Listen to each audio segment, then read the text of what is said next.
República Dominicana. Aquí comienza el rumbo de la tarde con los poderosos Rudy González, Juan TH y Georgie Rodríguez. Hasta las 5 estaremos con ustedes de 4 a 5, hasta las 7. De 4 a 5 estaremos pasando revista a las informaciones más importantes, pero a las 6 de la tarde entramos en Navidad. Damos paso a la Nochebuena y vamos a escuchar música. Y convertimos este miércoles desde las 6 de la tarde en miércoles de Bellonera. Así que buenas tardes, don Rudy. Buenas tardes, un miércoles de Bellonera con los poderosos. Los poderosos de rumbo de la tarde. Sí, señor. Con mucho ánimo, con mucho ánimo. Estamos en pandemia, pero estamos en Navidad también. Estamos en Navidad. Y aquí estamos. Georgie y yo estamos esta tarde.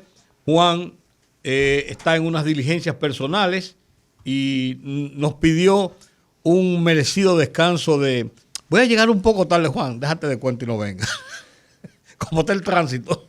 No llega, Georgie.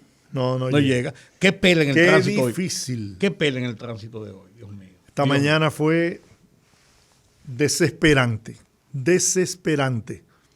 El tránsito en la ciudad estaba esta mañana insoportable. Así es. Pero no somos los culpables, no somos los responsables, tenemos que vivirlo y tenemos noticias del día. José Joaquín Puello Qué bien ahí fue designado como presidente, yo no sé, ¿presidente de qué? Puede ser que sea del patronato. Debe ser del patronato. Si es un patronato. No, pues en principio se dijo que no se iba a hacer un patronato en la ciudad sanitaria, pero me supongo que debe ser presidente del patronato o del consejo, de un consejo de directores o algo así, porque no lo dice la pero nota. Es de la ciudad sanitaria Luis Eduardo Aybar. Sí, la ciudad sanitaria. La otra es la ciudad de la salud. La ciudad sanitaria es la Luis Aybar, que está en María Auxiliadora, que es un complejo muy moderno de edificaciones, de tipos de hospitales diferentes, un complejo de varios hospitales de última tecnología, enlazados todos entre sí, varias torres, centro. Georgie, hay 56 emergencias. Oye, 56 emergencias. ¿Y qué no decir de la cantidad de salas de cuidados intensivos? ¿Qué no decir de la cantidad de laboratorios oficinas para consultas? ¿Qué no decir de la cantidad de instrumentales y equipos y departamentos para hacer todo tipo de estudios que requiera una persona con su salud comprometida? Es un gran complejo y qué bueno. Se había anunciado inicialmente, cuando comenzó el gobierno de Luis Abinader, él fue y visitó la ciudad sanitaria y se había anunciado que estaría disponible ya para comenzar a operar 100% en el mes de noviembre. Sin embargo, con todos los problemas que hemos sabido, que hemos sufrido en los hospitales, también la escasez económica, una serie de situaciones han retrasado un poco más y alguien me comentaba que tienen la idea de que para el mes de febrero estaría operando por lo menos en un 75-80% de plena capacidad la ciudad sanitaria. Lo que sí se está usando desde hace ya varios meses son varias de las unidades de cuidados intensivos se habilitaron rápidamente para dar cobertura a personas con problemas del coronavirus. Esas salas se están utilizando, pero la capacidad plena de ese complejo, muy grande, importante, todo está intercomunicado, Georgie. Tú entras a un parqueo y tú puedes subir a cualquiera de las torres y entre las torres hay comunicación. Hay intercomunicación.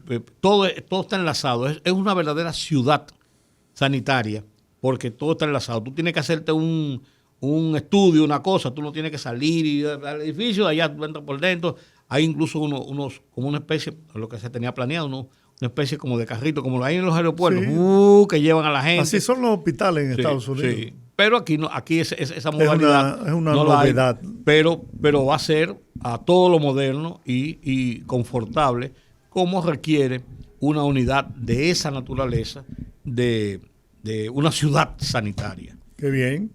Bueno. Y enhorabuena para nuestro amigo personal, sí, señor. amigo del país. Un gran amigo. Eminente. Amigo del país, amigo del pueblo dominicano. Eminente médico, un hombre que jamás ha tenido, jamás yo he oído nadie que ha hablado nada descompuesto, para no decir mal, descompuesto. Además, de un José ser Joaquín humano, no. Un hombre generoso en extremo, un médico de altos niveles, neurocirujano. Claro. José Joaquín nació en el 1940 en San Juan de la Maguana. En el 57 vino aquí a la capital y estudió medicina en la Universidad Autónoma de Santo Domingo, que en esa época no era autónoma. Se graduó con la distinción de Magna Cum Laude en 1963. Continuó sus estudios en el área en instituciones como Banbury General Hospital, adscrito a la Universidad de Oxford en Inglaterra. Ahí se hizo cirujano general. Y en 1971 se especializó en microneurología en la Universidad de Vermont, en Estados Unidos. Ganador del premio de ginecología y obstetricia en el 62. Esa fue una de las cosas que a mí me extrañó de él. Sí.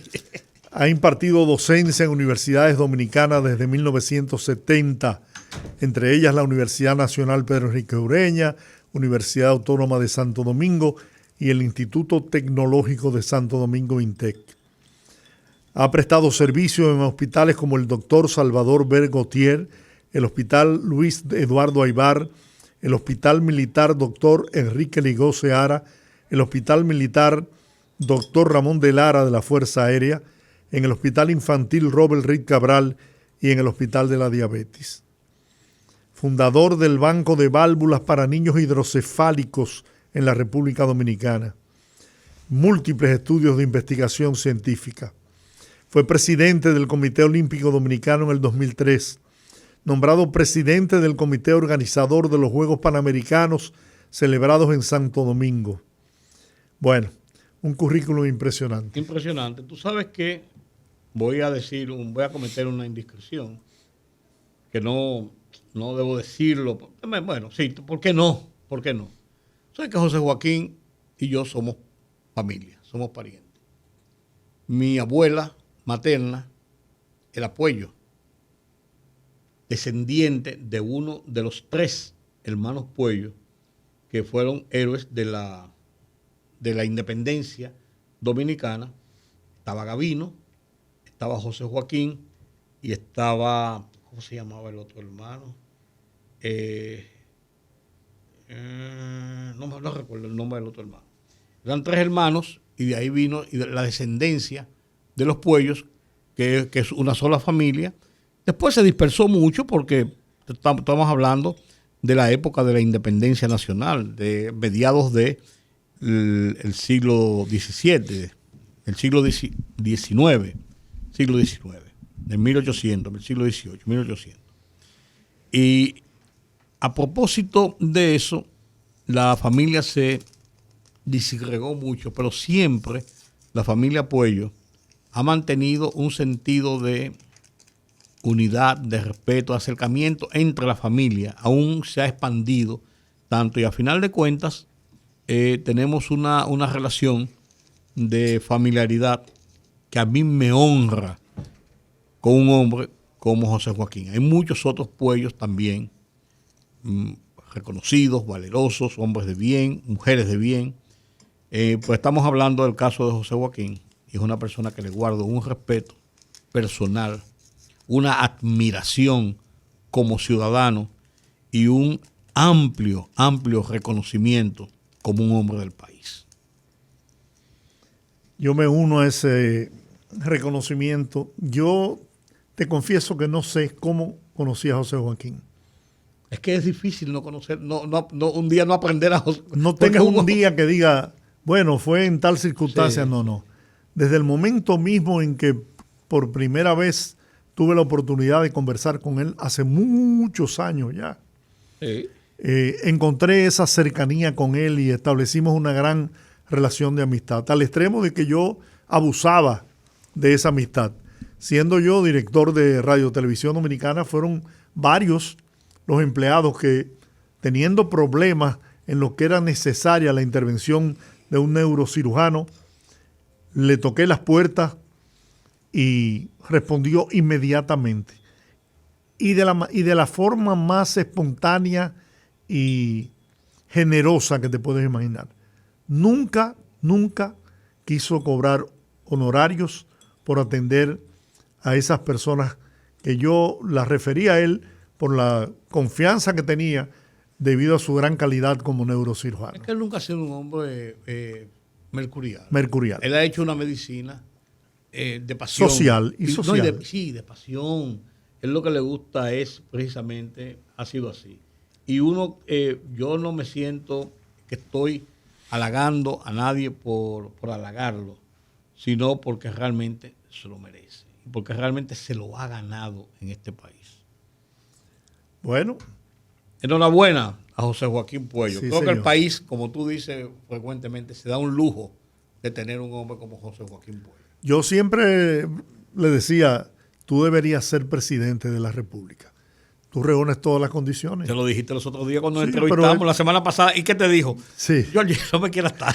Pero desde hace muchos años, incluso antes de que fuera escogido candidato a la vicepresidencia. Una vez le picó el deseo de servir más que otra cosa. Era muy amigo personal incluso de Peña Gómez.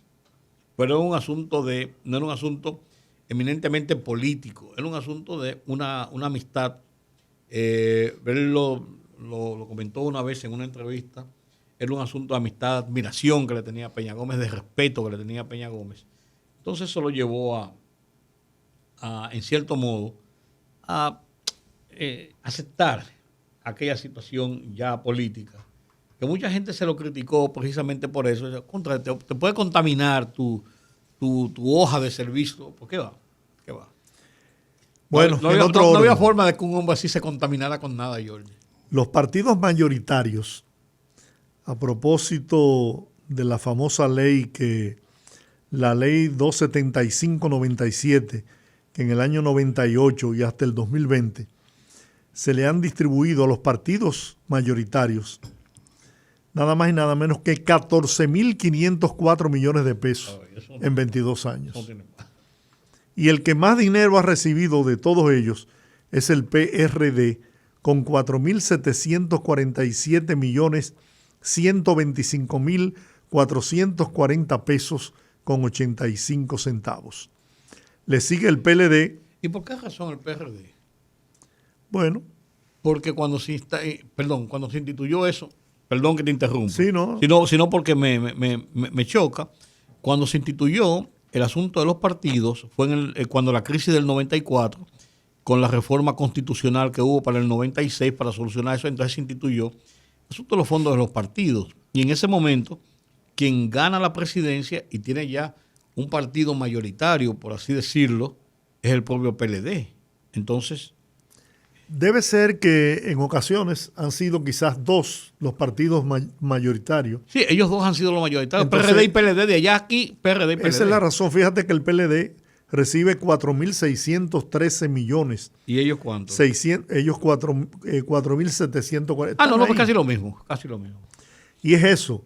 Es que cuando tú divides el 80% que se distribuye entre los mayoritarios entre dos, es una cosa cuando es entre tres. Que cuando es entre tres o entre cuatro. O entre cuatro, como era hasta el 2020. Bueno. El Partido Reformista ha recibido 3.826 millones y el Revolucionario Moderno, 1.317 millones. Participado en dos campañas. ¿Y el PRD no dice cuánto? El PRD. El PRD fue el primero. Sí. Bueno. Pues es mucho dinero. Demasiado. Incluso, Georgie, comentábamos también hace unos días ese mismo tema aquí en el programa. ¿Y a dónde va ese dinero? Por una razón. Los partidos mayoritarios en República Dominicana en los últimos años, y yo diría que incluso después, a finales de los 90, hacia acá, han cerrado sus escuelas de formación política, han cerrado prácticamente los partidos a todo tipo de actividad y se han dedicado única y exclusivamente a la conformación de proyectos en los procesos electorales. Si eso es así y han gastado esa millonada de dinero del fisco, de dinero del erario público, en un país con tantas carencias, con tantas miserias en la generalidad de los estamentos que demandan, los estamentos sociales que demandan la asistencia pública, se han gastado ese dinero en campañas políticas y en salarios para sus dirigentes. Eso no es bueno. Eso no habla bien de lo que es el ejercicio de la democracia.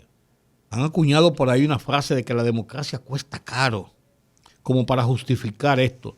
Pero yo creo que eso no tiene una justificación, porque por lo menos si los partidos estuvieran haciendo una labor de instrucción política para enseñar a la gente qué son los procesos democráticos, por qué deben luchar por la democracia, por el sostenimiento de las instituciones, por el mantenimiento y el fortalecimiento de las libertades públicas, por cómo ejercer su derecho y el ejercicio democrático de votación. O sea, hay una gama de acciones que han hecho en su momento. El PRD tenía una de las mejores escuelas de formación política que tenía el país. Ahí está doña Ibelice Prat de Pérez, que la dirigió hasta su muerte. Ahora ya en el PRM, siempre fue una educadora y fue una educadora política, llamada Melo de Cardona, exactamente la misma cosa. O sea, había un grupo de personas que se dedicaron a las escuelas de formación política y que instruyeron al ciudadano común en el por qué la política es el eje de la institucionalidad democrática de un país.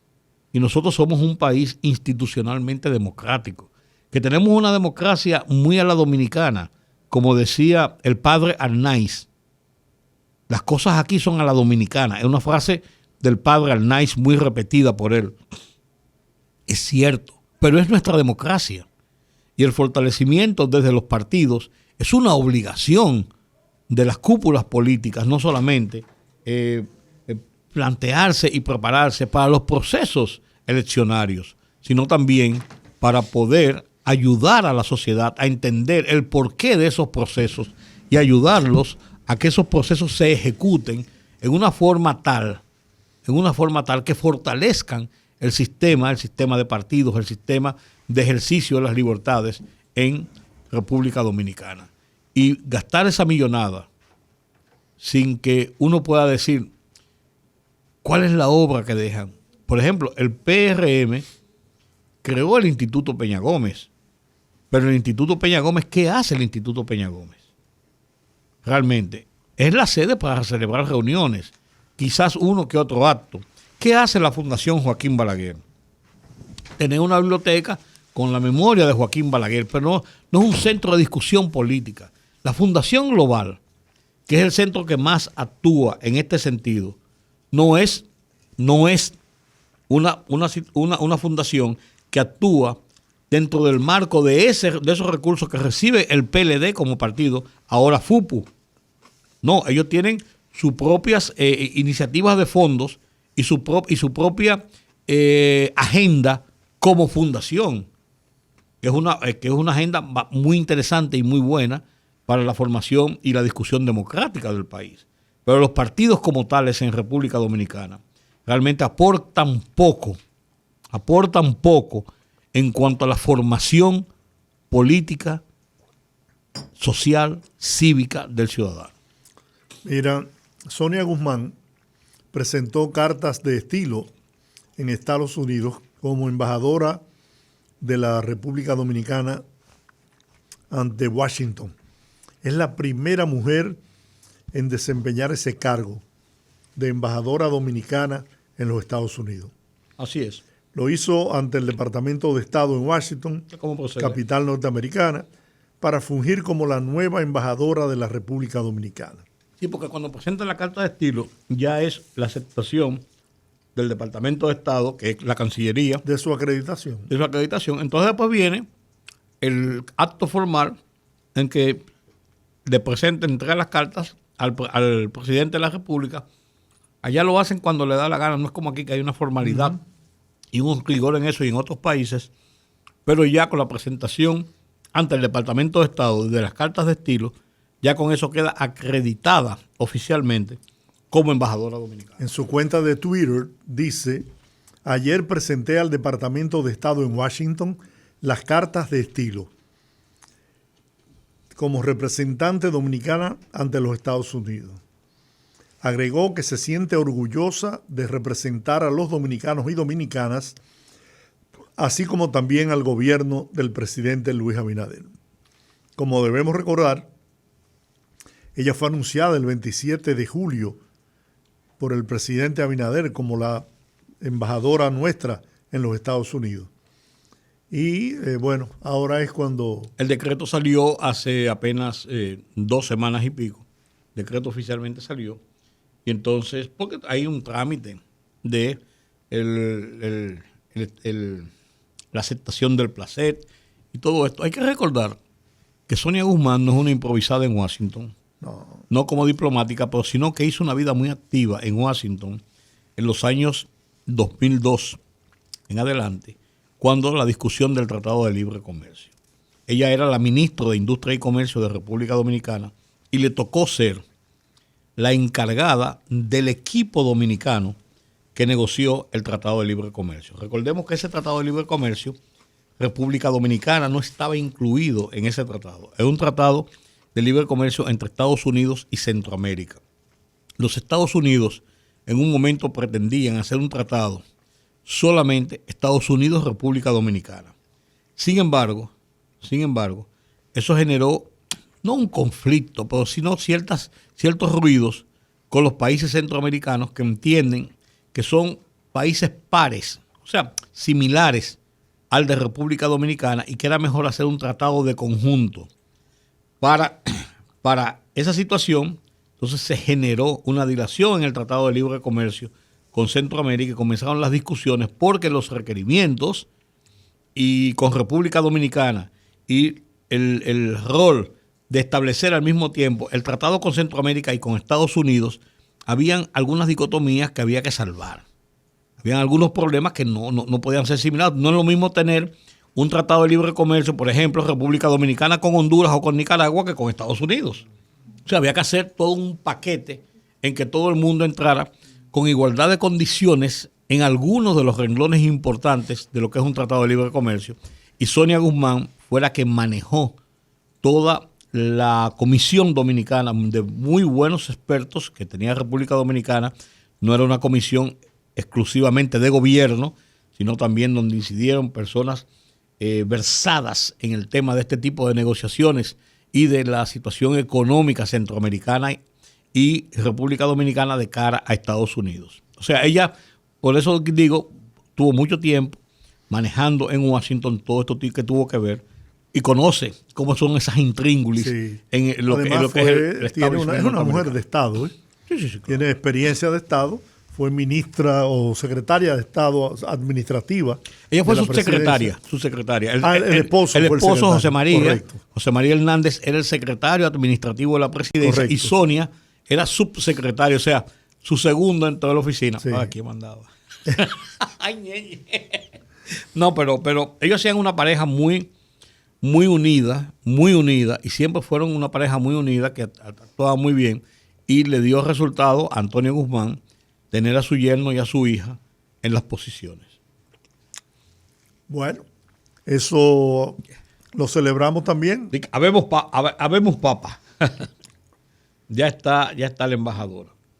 El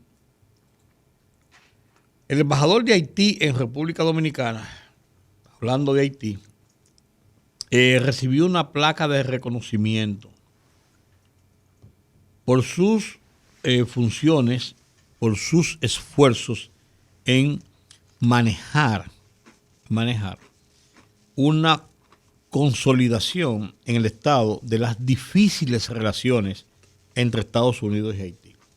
cuando digo difíciles, y lo afirmo en ese sentido, no es porque sean unas relaciones que estén enmarcadas en un conflicto, sino porque están enmarcadas en una serie de escollos que en muchas ocasiones comienzan a ser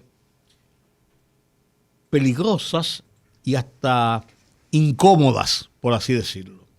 Porque las turbulencias, tanto políticas, económicas y sociales, que ocurren en Haití, se reflejan muy drásticamente en República Dominicana y lo sentimos en el flujo de los inmigrantes. Pero también sobre la base de la recepción de que República Dominicana es un país sumamente observado por los organismos de defensa de derechos humanos y de los inmigrantes y todo esto, porque han habido muchas denuncias y tradicionalmente la República Dominicana se ha visto por muchos años, desde cuando Trujillo y quizás más atrás, un poquito más atrás, se ha visto siempre como un imperio, vamos a decirle así, para ponerle un nombre que no lo es, un imperio sobre lo que es Haití, dado la inestabilidad política y económica que ha sufrido Haití y social que ha sufrido Haití a lo largo de su historia, desde los años del siglo XVIII. Mira, el ministro de Sanidad o de Salud británico anunció hoy que se ha detectado una segunda variante del coronavirus, aún más contagiosa que la cepa de la que se informó en la semana pasada. Esta versión del COVID, Dios mío, pero ¿y qué más es lo que va a aparecer? Esta versión del COVID, SARS-CoV-2, ligada a personas que han viajado al Reino Unido desde Sudáfrica, es muy preocupante y parece contener más mutaciones que la que ha comenzado a extenderse con rapidez en el sur de Inglaterra. Ante la aparición de esa cepa, el gobierno británico impondrá restricciones inmediatas a los que viajen a Sudáfrica y cuarentenas estrictas a las personas que hayan regresado de ese país en las últimas 2 semanas. Bueno, de hecho,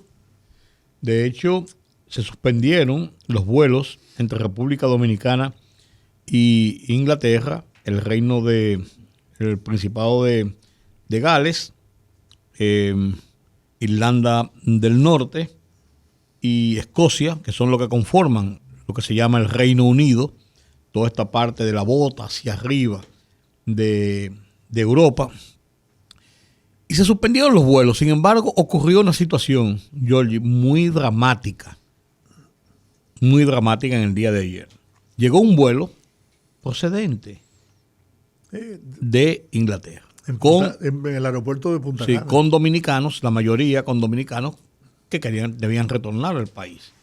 Como está establecida la restricción, aunque se declaró un vuelo humanitario, y los vuelos humanitarios tienen concesiones especiales, los dominicanos que venían en ese vuelo fueron declarados en cuarentena.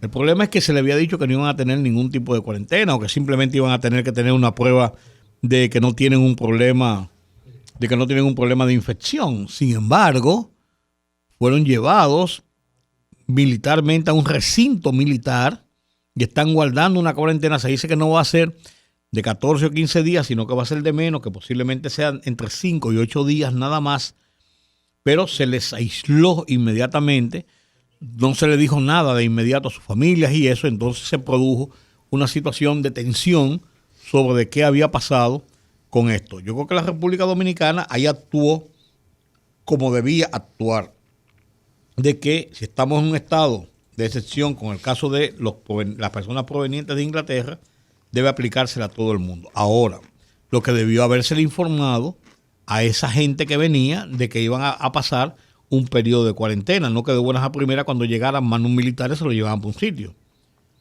Y dice que fueron las declaraciones que yo oí de alguna de la gente que fueron corteses, que no fue a un asunto abrupto ni violento, pero a final de cuentas sometido a una decisión militar. Y sus familiares, en principio, hasta que después pudieron saber qué pasaba, no sabían qué ocurría con sus familiares. Quizás fue el procedimiento, cómo se actuó.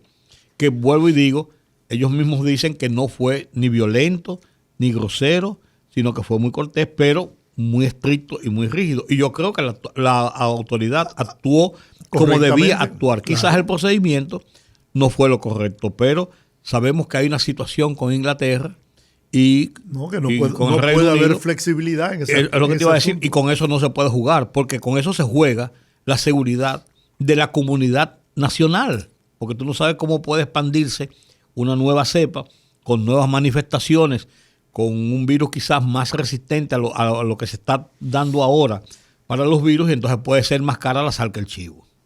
Bueno, vamos a la pausa. Entre tanto, quiero decirles que está floja el flujo de pasajeros hacia el interior del país. Quizás mañana apriete, pero hoy ha estado lento. Las paradas de autobuses que viajan a las diferentes provincias y municipios del país han estado muy lentas. Así que vamos a la pausa. Lo que no está lento es el tránsito en la calle. No, pues bueno, sí. Vamos a la pausa. Regresamos en breve.